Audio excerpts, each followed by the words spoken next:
Hello and welcome to our Coffee and Consulting from today with the topic No Relaxation Inside Backlog of Immigration Cases in the US. Today is with us one of our partners from the US, from Forster US and Global Immigration Services, Todd Fowler.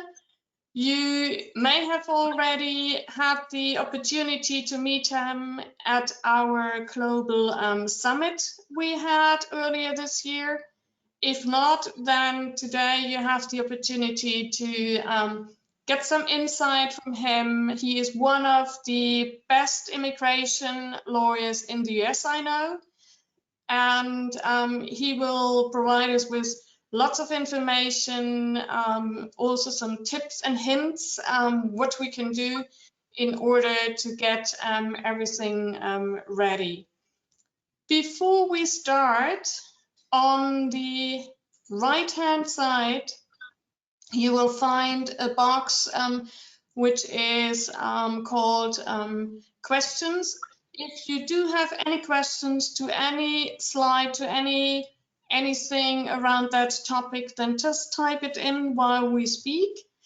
And then after the presentation or after the prepared slides from us, we will answer those questions. If you don't have the time to type it in while we speak, then don't worry, just drop us an email afterwards and we will get back to you by email. Also, on the right-hand side, you will find the slides from the presentation today. So in case you would like to download it, just there's the opportunity to do it. And the last point, today's Coffee and Consulting will be recorded, so you can also then later on watch it, and in case you maybe have missed the one or the other point, you just can watch it again. So then let's start.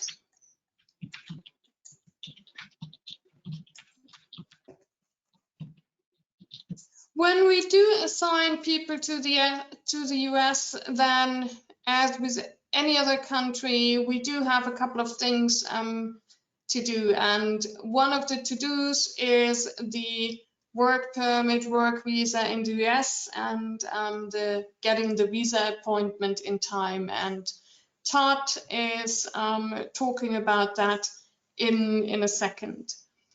Now, what we also have to do is determining the compensation, sometimes running those balance sheet calculations, which is at the moment, or where we have a lot of questions at the moment, is about the cost of living, as well as how will be the inflation being considered, as well as the current exchange rate. How will that really be monitored and looked at, and whether it's now more important to rerun those balance sheets calculations in a more frequent term than it was before. Usually you do that once a year.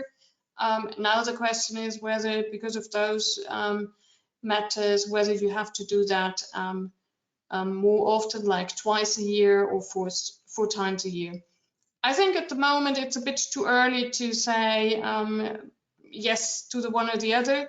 I think at the moment we stick to that it's done once a year, but we'll have to see and monitor how the economic situation will be and whether we have to do it more often than it was used to.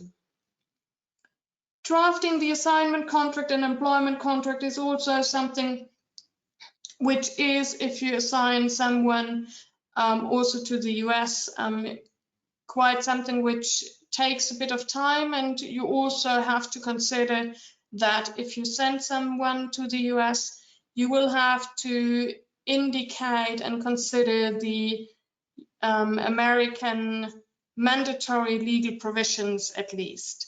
And it depends a bit on how long you will assign someone to the US, whether there's even more you have to consider or not. We usually advise to get also a labor lawyer from the US involved, so you really have in the end a contract which is kind of waterproof, or as waterproofed as it can be. Tax equalization. If we compare the Swiss taxes with the US taxes, then usually, or in most of the states at least, we are a bit, from a tax point of view, cheaper than in the US. So people going from Switzerland to the US do want to have a tax equalization done. And this is also something you just have to see how you want to implement it and what kind of regulation you would like to have. Certificate of coverage, you will have to request that, and it's the same as for the immigration. There's also a long waiting line and waiting time until you get the certificate of coverage. So to request it as early as possible is definitely a good thing. If you send now someone from Switzerland to the US, then it is quite important to keep in mind that you will have to keep your Swiss health insurance while you work abroad, and then as well that you take out additional health insurance coverage when for the time in the US, because not everything is in the end covered under the Swiss health insurance.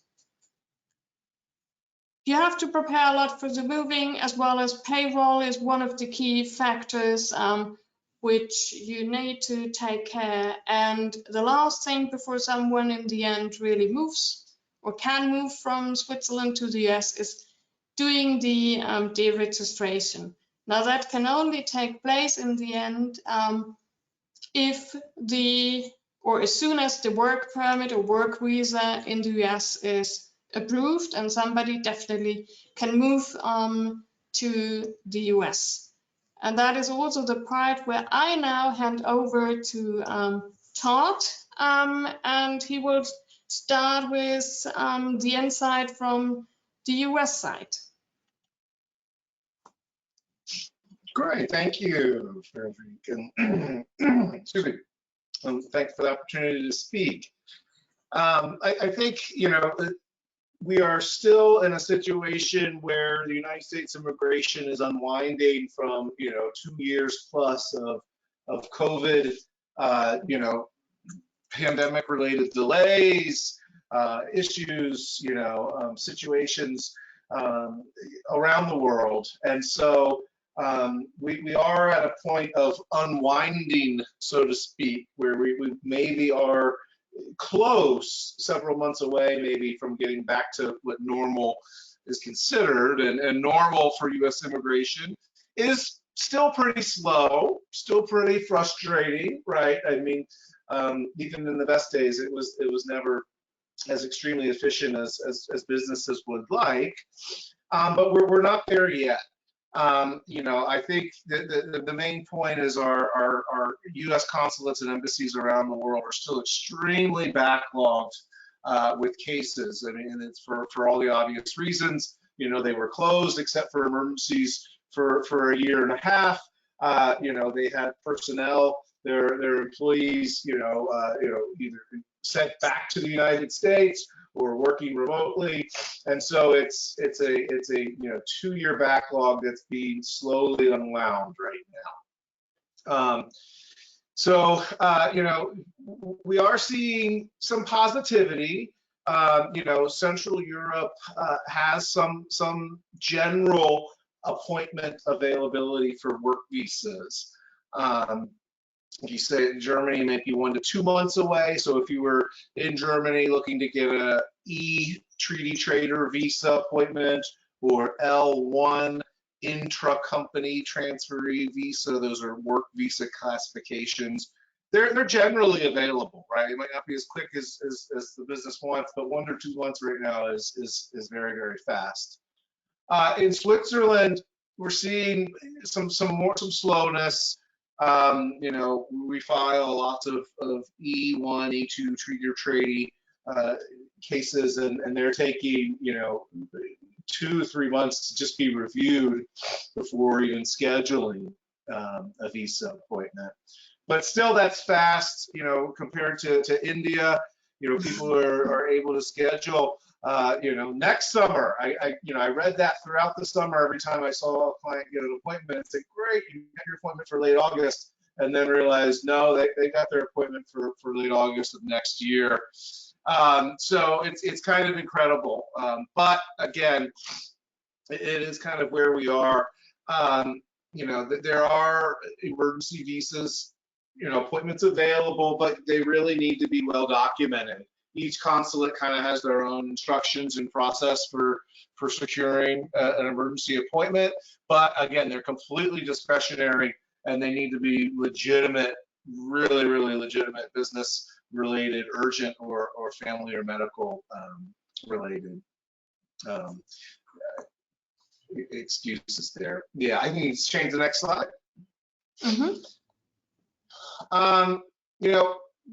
Throughout Europe, this is the Department of State announced expansion of interview waivers for certain non-immigrant visa applications. And these have been implemented fairly widely throughout. Again, Central Europe seems to be a testing ground for that, where certain classifications of visa types and renewals of visas are allowed to waive the interview. And so it's a little quirky. Again, every consulate's implementing them themselves. But what has typically happened over the past few months is you still need to secure your visa appointment, which again is frustrating, right? And then the consulate will come back to you indicating that your appointment's canceled, but then gives you the instructions for mailing in your application. So it's a little bit quirky of a two-step process. There's not yet a button in the system that you can just say, I want I qualify for the waiver. They still need to kind of pre-review you and see if you qualify. So there's some work there, but we've had many clients been able to utilize the interview waiver process. They still do require that you be physically present in the country. So this is not the ability to mail. If you're in the United States trying to file an extension or renewal, you can't simply just mail your passport back to Europe, right? You still need to be able to document that you're physically present in Europe. Another option that's been really, really well utilized in India especially is this Dropbox, which is similar to interview waiver, but mainly applicable to India. It still generally requires in-person submission of your biometrics and then submission of the application packet, but it's meant to somewhat ease the extreme backlog of consular applications in India. And then we talk about third country national visa processing. So what's that? That's if you're residing in a country that's not your country of citizenship, or maybe even traveling there significantly for work. Certain consulates, it's always at their discretion, allow the submission of applications there. Again, Central Europe especially has been pretty accommodating in this regard, more so than most other jurisdictions, where again, if you're even traveling for business, and you can kind of look at a few different consulates and see where may be the quickest appointment for you, and they have been more accommodating than most other posts. This is extremely restricted right now in Canada and Mexico, where two places where third country visa issuance has been obviously very, very popular because they're close and you can travel there directly. But that's been shut down since the pandemic. And so they really are encouraging, again, outside of some specific European countries. I think the rule basically right now is that you need to apply for your visa in your home country. I got. Can you skip again, Freddie? Sure. Thank you. So even though things are slow, you know, the immigration processes that are happening within the United States are still ongoing, right? So our immigration system, you know, consists of certain processes that take place at the U.S. consulates abroad, mainly the visa stamp issuance. But the in-country processes are still functioning, right? And that never really stopped even during COVID. They you know, did the best they could, again, even from work from home situations, and continue to adjudicate cases filed in the United States and extensions. You know, they are taking longer than ever to adjudicate, but they have been able to accept and process. And some classifications are granted 240 days of automatic work extension, authorization extension, which is, again, it's very helpful. I mean, that's, you know, but on the back end, it just shows how backlogged the immigration system is, right? When they know already that simple extension or renewal case might take more than 240 days, I think there's a problem. And then the pattern continues with somewhat burdensome requests for evidence when we file with immigration in the United States. And that is, you know, where we of course, every filing we make, we know the elements of the classification, we know the trends of immigration, we know what they're looking for, and of course try our best to head off any further requests for information. And so, you know, we provide more information at the outset to try to assuage any request for evidence. And they're still being used, these requests for evidence, as a delaying factor, to be honest, when it's clear that the adjudicator has not reviewed the file within this certain prescribed time frame. You know, a delay mechanism is to simply, you know, issue a very generic, non-tailored request for evidence to, again, frustrate and delay the system and allow them to have additional time to adjudicate cases.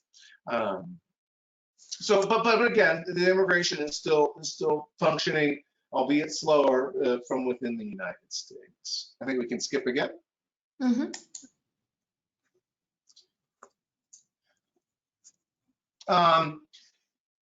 So looking at, you know, if there's urgent need to travel, and we can't get an appointment, or we can get an appointment, but it's 6 months away, right? What can be done? You know, a question I think Frederick posed to me is okay, there's a Swiss citizen in Switzerland. They really need to go work in the United States. There's a project that's essential. We know they need a work visa. They're traveling and they're going to be performing productive work activities. But what if we're going to get them there eventually, but they literally need to start next week on this project? Can they work remotely from Switzerland for the U.S. entity? And generally, the answer is yes. You know, our U.S. immigration system generally contemplates the physical presence rule, meaning, you know, if you are physically present in the United States performing productive work, even for a day, you can be extreme, even say for 1 day or 1 week, if you are technically working, right, then you need a work visa to be in the United States. But if you're not physically present in the United States, then our immigration laws don't apply, right?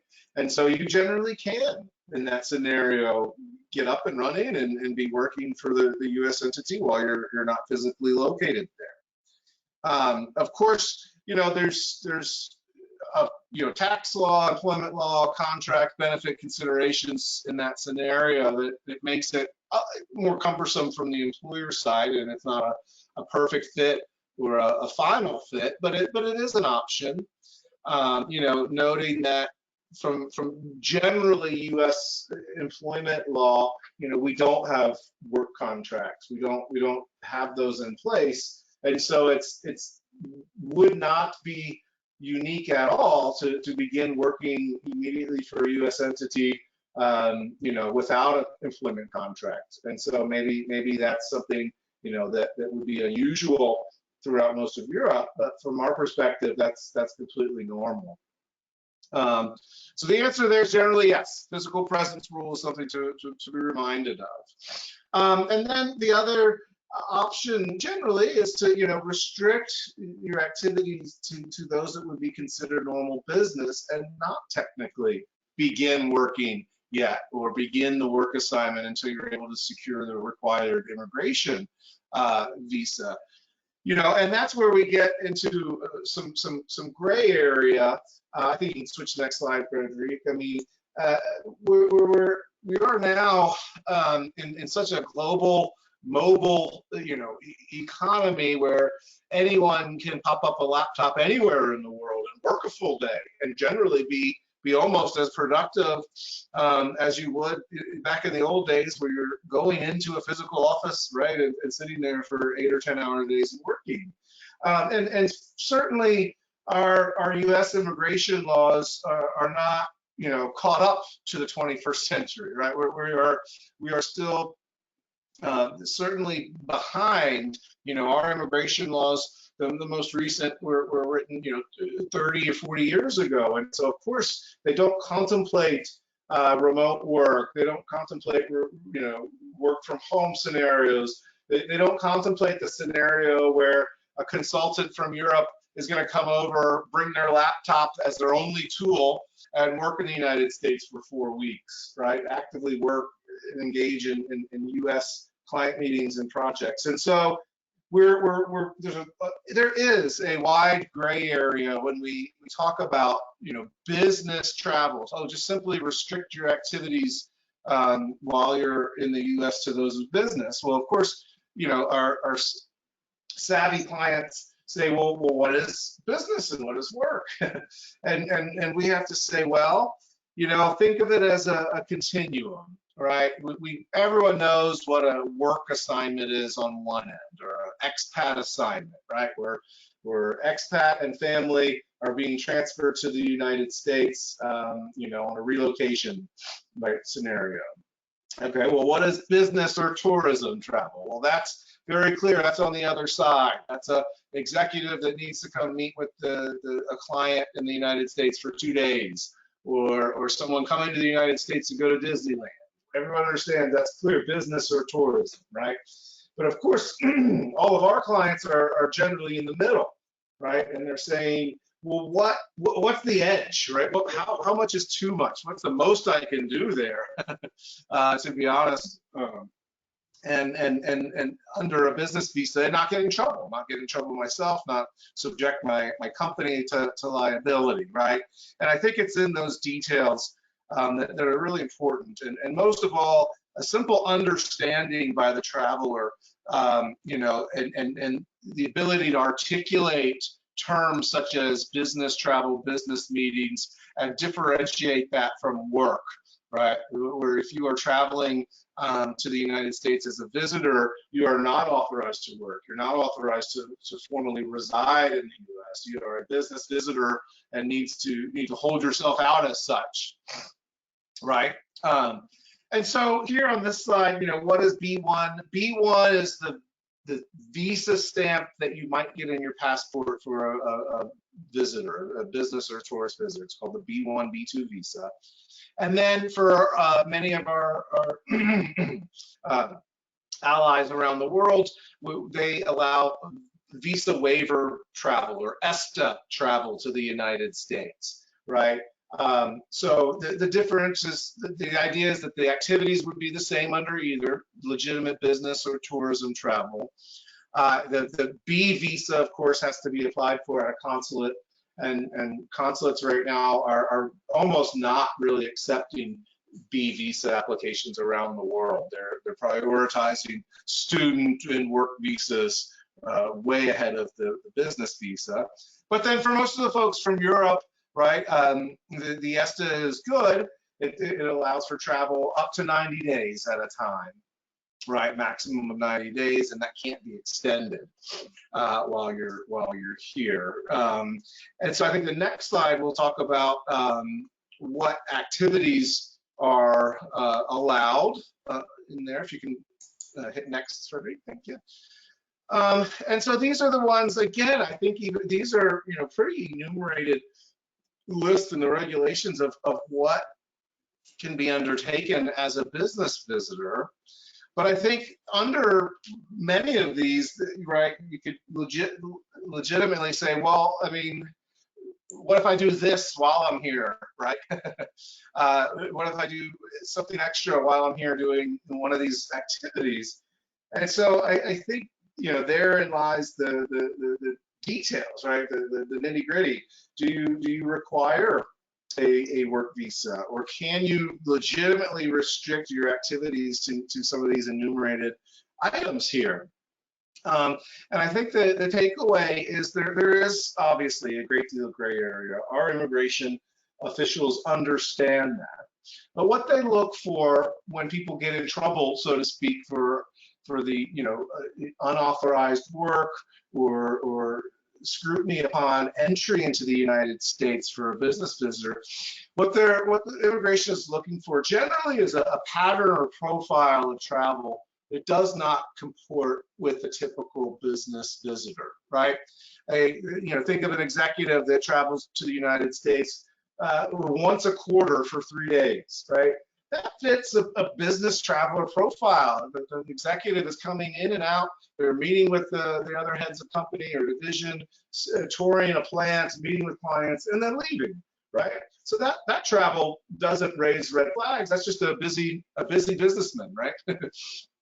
But individual, coming and staying even under ESTA for 70 or 80 days, right? Leave for a week or two, come back, stay for 60 days, leave, and then try to come back for another 80 days. Well, at some point, that traveler is going to run into issues because it doesn't, that profile really isn't business traveler. You're doing something more, right? You're here spending majority of your time in the United States. Yes, that 90 days technically resets once you depart, but you're not entitled to those 90 days. That's at the discretion of the immigration officer at the port of entry, right? So it's up to 90 days. Generally, in that scenario, there would not be an issue under the first trip, maybe even the second trip. But third, fourth trips, I think absolutely the individual is going to start to be heavily scrutinized. And a most dramatic would be denied entry, right? But for general, business folks, what would happen would be, some sort of admonishment at the port of entry. They would likely restrict your admission to 1 or 2 weeks, and told that you need to go get a work visa if you're going to continue this travel pattern, and don't come back until you do, with a note being made into the system, right? And so I think, again, the devil is in the details when we talk about legitimate business visitor activities in the U.S. But what all travelers should understand is, even traveling for work, of course, if you're a business person, you are traveling for work, but there is a distinction in traveling for work for business purposes and coming to the United States to work, right? And I think that distinction for your travelers, should be clear, so they understand, right?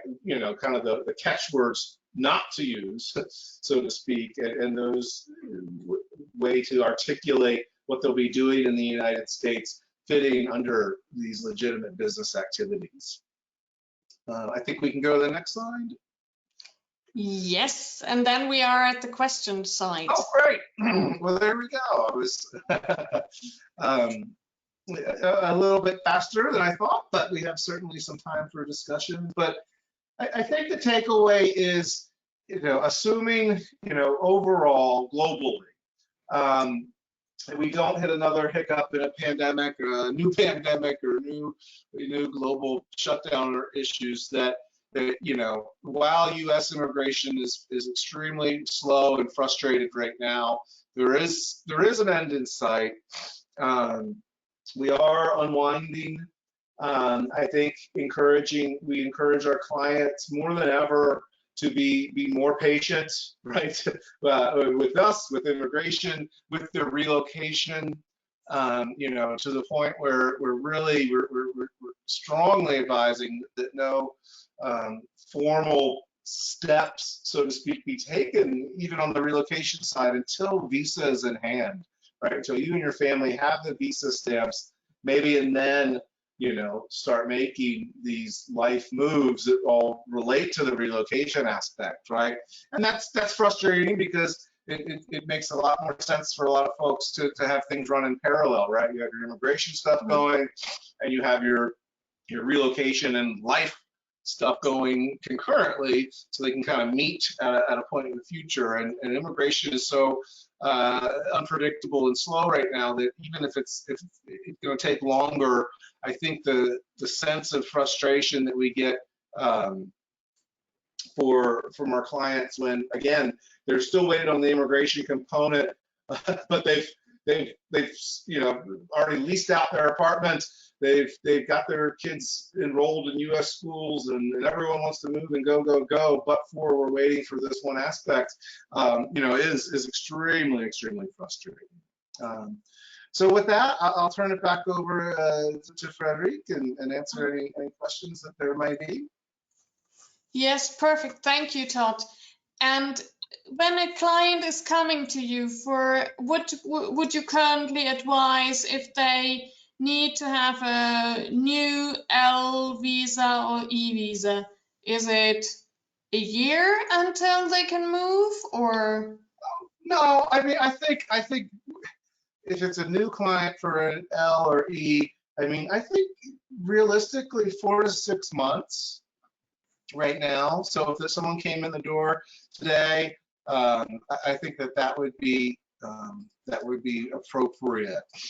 But also to remain flexible during that time. Yeah. Okay, and is there a timeline? You said earlier on one of your slides that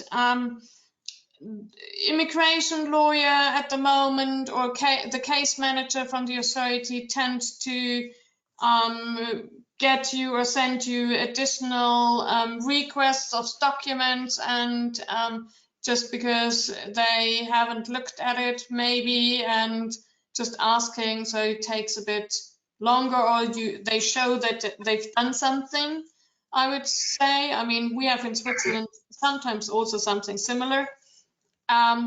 Is there a time frame in which they have to respond to it, or is it up to whatever?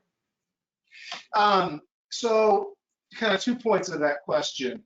There are still legitimate requests for evidence being issued, right? That clearly show some thoughtfulness, some questioning by immigration of the classification sought on complex or unique cases. And those are fine, right? Those are fine, right? Not every case is clean cut, and so those are fine. But it's very clear, when some of these are so very templated, right? And they ask for things that have clearly been provided. When they one of their lists, they ask for an annual report for a company that we provided the annual report, or they're a private company and we provided their financials instead of an annual report, right? So it's very frustrating for our clients. We have to explain that to them, that no, we're not, being derelict in our preparation of filing. We provided all this. They just clearly have disregarded it, used a template request, and kind of thrown the kitchen sink at us, we say. Right? They've asked for everything and more, things that are not appropriate or would be required under the visa classification, and templates from old different cases that are clearly not applicable to this one, right? Even getting the company's name wrong and things like that. So that's what they're doing. Generally, you're given up to 90 days to respond to a request for evidence. during COVID and continuing now, they're giving you an extra 60 days. So you're given up to 5 months to respond, which is, again, plenty Wow. of time on these things. But they're saying if it's not truly urgent, go ahead and take your time because we can't get to it either. Okay, so quite something. So we have a couple of more questions. Then I'll just start. How are your business clients changing their planning process to deal with these extended processing times? Are there any best practices around assignment planning? Yeah, I really do think it kind of goes back to what I was saying. I think it's just, getting ahead of it and explaining the situation to the company and then the individual and their family as well. Let's we're kind of in a crazy times. Let's be way more flexible on start dates, on relocation dates, on taking all these steps that go in line with a new assignment, um, and taking it slower, right? Not not selling your apartment or your car in Europe until you have the work visa in hand and you'll be able to be making the move. Um, and again, there's not a one solution for all, but I think just a general taking a step back and understanding the difficulties, and delays surrounding U.S. immigration processes will really be beneficial at the outset, right, of any planned relocation. Is there after, I'm not sure anymore, is there after I receive my approval and is there a certain time frame I need then really to take up and move to the US? Like 3 months or 6 months? There's not, no. Some countries have that, right, where if you get the visa, you need to use it within 90 days or Yeah. something. The U.S. immigration system does not. So there's not a rush. You don't have to immediately come and start your assignment. Okay, so basically you can just start, the immigration process with with still a kind of a planning date, and you know that basically you only start then the process for the assignment and everything once you have the complete immigration done, and then you have enough time to sort everything out. Even if it's then within a 6 months time frame, there's no problem. Exactly. Okay. Which is true, which is different here in Switzerland. There you get the immigration approval or the final approval, and then you have to move to Switzerland within a 3 months time frame. So there's a different approach then. Yes, that is true. Okay. So the next question is, what is the time frame you are seeing for interview appointments in India? India, again, for the interview appointments, again, it's they're releasing them generally in blocks of like 3 or 4 month chunks, and I believe they're kind of done through this year already. What our Indian clients are having to do is really just be in the system almost 24 hours a day and wait for visa appointments to open up because of cancellation or change. And it's extremely time consuming and frustrating, but when they're doing so, we are seeing them able to get appointments still at some point over the winter this year. But that's, they're checking, midnight US time, every day for a week or two to see if appointments are open up. But just as a general rule, they are, pretty much booked out. And where, if someone is you know, lucky to get the appointment, I mean, they feel they're very, very happy about it. I mean, Yeah, summer next year. we don't have a good answer or strategy on that one. Is India actually, from the waiting period, the worst, or is there even a country which is even worse No, than I think that? India is absolutely the worst. Yes, yes, across the board. I mean, Okay. just the volume of this is a high volume of Indian citizens, right, that are working in the United States, and then you know, no one traveled for 2 years, and so everyone's trying to get you know, everyone's trying to get their go home to travel, which I understand. They've been here in the United States for 2 years. So usually everyone goes home at least for the summer, right? And that's just not been able to happen. So there's just this huge backlog in India. Yeah, and then I assume, I mean, there is in different things in India as well, the situation with COVID, which is still, where still some of the authorities not working full time or fully, so we kind of have to deal with that. Correct. Okay, so the next question is, an employee successfully received an A2 visa and was not married when the application was submitted. Then he marries shortly before moving to the US. His new spouse wants to join him in the US a couple of months later. So a new application for her has to be submitted. Is it possible for her to receive a dependent visa while he is physically in the US, or would he have to come back and be present at the interview at the embassy as well, since he is the main visa holder? Generally, no. Generally, dependents can get their visas, right, based on the principal's visa already being issued, and generally the principal does not have to go with them to the interview, does not have to be in country with them. So in that scenario, I would understand that the spouse should be able to get their visa without the need for the principal to travel to the United States. Okay, perfect. The next question is, are you seeing any companies choose to redirect their new projects, business activities to countries with less restrictive processing?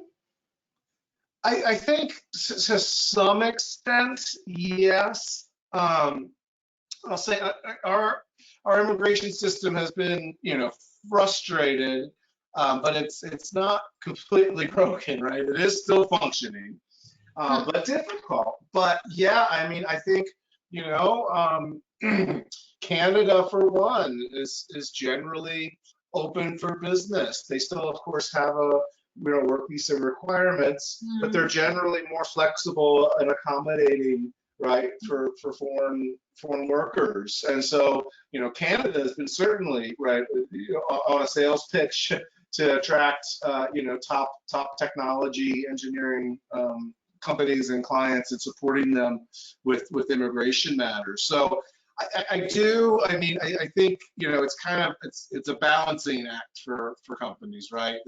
Sure. It's hard to be in the United States without physically being here.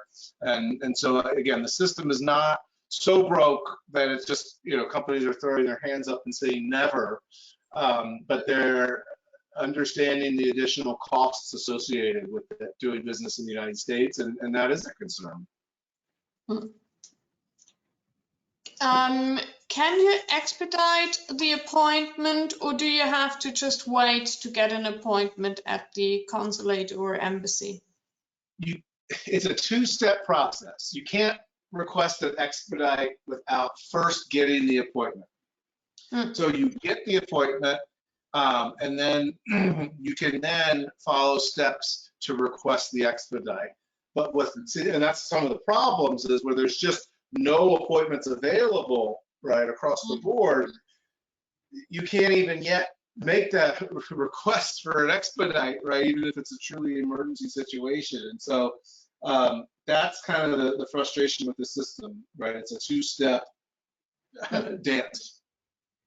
I assume that is with all the consulates, also in India, the same thing. Correct, correct. Okay. I know that in the past we had the possibility also to expedite the L1 visa applications. I assume that is also something which is at the moment not available anymore as an option. Well, depending what we are able to, in the United States, we can file Ls with premium processing, right? Mm-hmm. So to get a decision within 15 days. So we still have that premium processing. The issue then, though, is if the person's outside of the United States, they need to take that approval and get a visa appointment, right? And then the visa stamp issued. And that falls into the same kind of bucket. There's not a specific expedite process for an L separate from all the other work visa categories. Okay, understood. But where are then all these 8.2 millions of applications where we read in the media they are somehow still flowing somewhere in the US and are not processed? Those certainly could be, backlogs for green cards, right? I wouldn't, those wouldn't necessarily be for these types of assignments or work visas, but we do have an extreme backlog in certain green card classifications for certain countries of birth and classification that yes, you could be waiting for many years in order to have your place in line for a green card become current. And I think that's what that's referring to. Okay, perfect. This is, I do have one last question. Do you think that at any time point the US will also be open to digital nomad visas? I don't think so. I think that's so far away from our system right now, and the political will and ability to change anything with immigration right now is honestly a non-starter. So I agree with the idea. I mean, the United States doesn't really even have any sort of entrepreneur visa yet, right? Or so there's several steps away that logistically and logically, I think, most people would agree there should be some additional new classifications, accommodations for high-level entrepreneurs, investors into the United States to make it as easy as possible for them to come. But there's not, and so there will not be, any new visa type or changes. I can't see for the foreseeable future, at least. Okay. I mean, we in Switzerland and also a bit, I mean, we do have for certain EU nationals, but just because they have basically also the right to be here. But for any other non-EU EFTA national, we also don't have that option. Exactly. Thank you very much, Todd. It was an honor to have you today with us. If there are any kind of questions from the participants, then just drop us an email and we're happy to send them over to Todd for answering them. Before I end, I just want to have 2 words basically on what you can expect next from us. We do have our next coffee and consulting in September, and there it is about Austria. Then the next seminar, online seminar, will be on the 14th of September about business travelers. And our next webinar is on the 24th of August already about tax compliance and tax optimization. So in case you're interested, we are looking forward to have you there as well. And otherwise, I just wish you a great afternoon, evening, and hopefully still a nice summer. Thank you all.